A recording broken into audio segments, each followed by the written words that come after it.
Luar biasa, inilah kisah Ustadz Sabun yang mampu mengislamkan pendeta dan ribuan orang Papua dalam waktu sehari. Papua merupakan pulau yang terletak di sebelah timur Indonesia. Papua memiliki banyak provinsi yang mempunyai kultur budaya yang masih sangat kental, dan mayoritas agama di provinsi Papua adalah Kristen. Namun, semenjak ada gerakan dakwah dari Ustadz Sabun, jumlah populasi umat Islam di tanah Papua semakin meningkat. Ustadz Sabun adalah nama julukan untuk Ustadz Fadlan Garamatan karena cara dakwah unik beliau yang menggunakan sabun. Ustadz Fadlan adalah tokoh Muslim Indonesia yang asli kelahiran Fak-Fak, Papua Barat. Ustadz Fadlan sudah lama melakukan cara dakwah Islam seperti di zaman Nabi Muhammad SAW. Dakwah di majelis pengajian, di masjid, dan di pondok merupakan hal yang biasa. Tetapi dakwah dengan cara langsung terjun ke daerah pedalaman yang penuh resiko merupakan hal yang sangat luar biasa. Ustadz Fadlan pernah menceritakan tentang pengalamannya pernah sampai 11 kali dipanah, dan 7 kali ditombak oleh suku asli pedalaman Papua. Meskipun taruhannya nyawa, beliau tetap semangat untuk menebarkan syiar agama Islam ke pelosok negeri. Hebatnya, beliau pernah berhasil mengislamkan ribuan suku asli pedalaman di Papua. Dahulu, beliau pernah mengislamkan pendeta bernama Alfonso di Tanah Irian pada tahun 1980-an. Setelah gigih berdakwah selama 3 bulan di keluarga pendeta Alfonso, akhirnya pendeta itu bersama keluarganya mengucapkan kalimat syahadat.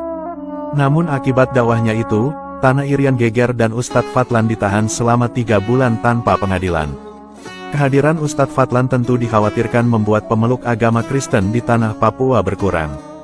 Namun setelah keluar dari tahanan, Ustadz Fadlan tidak kapok dan kembali berjuang dan berdakwah lagi di pelosok Papua.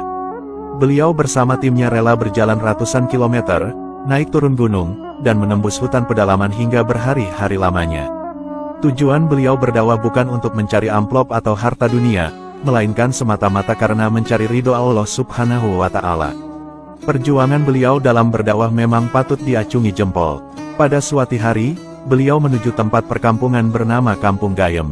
Ketika baru sampai di tempat tersebut, tiba-tiba kepala suku langsung melemparkan tombak ke salah satu kaki Ustadz hingga mengenai betis.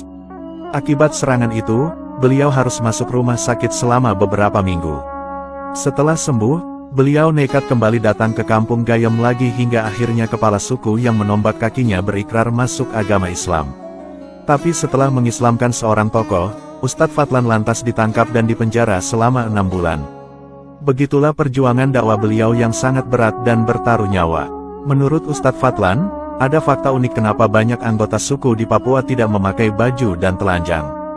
Ternyata, mereka diberikan pemahaman oleh pihak-pihak yang tidak bertanggung jawab untuk tidak memakai baju.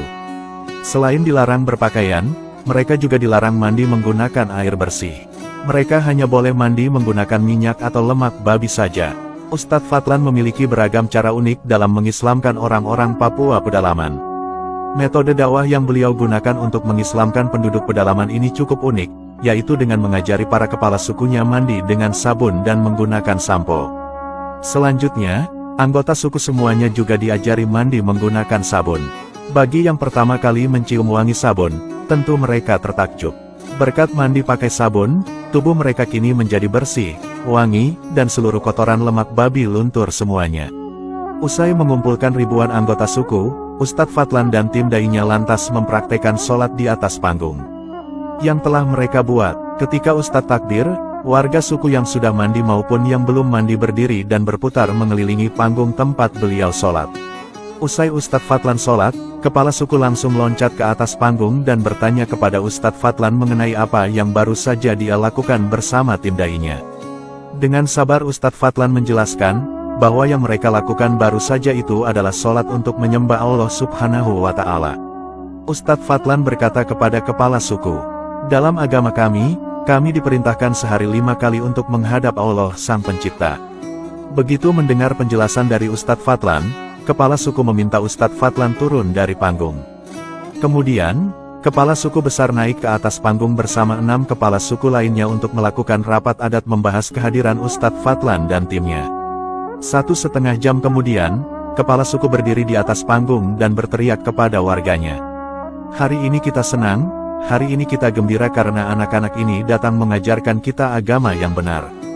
Dalam rapat adat kami sepakat, bahwa kita semua yang berkumpul di lapangan ini mengikuti agama yang mereka ajarkan.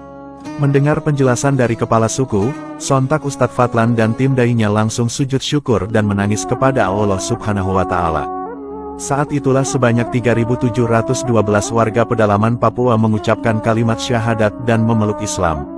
Subhanallah, begitulah perjuangan luar biasa Ustadz Fadlan dalam mengislamkan 3.000 orang dalam waktu sehari. Perjuangan beliau akhirnya mendatangkan hasil atas pertolongan Allah Subhanahu wa Ta'ala. Semoga kisah ini bermanfaat. Wallahu a'lamu bishawab.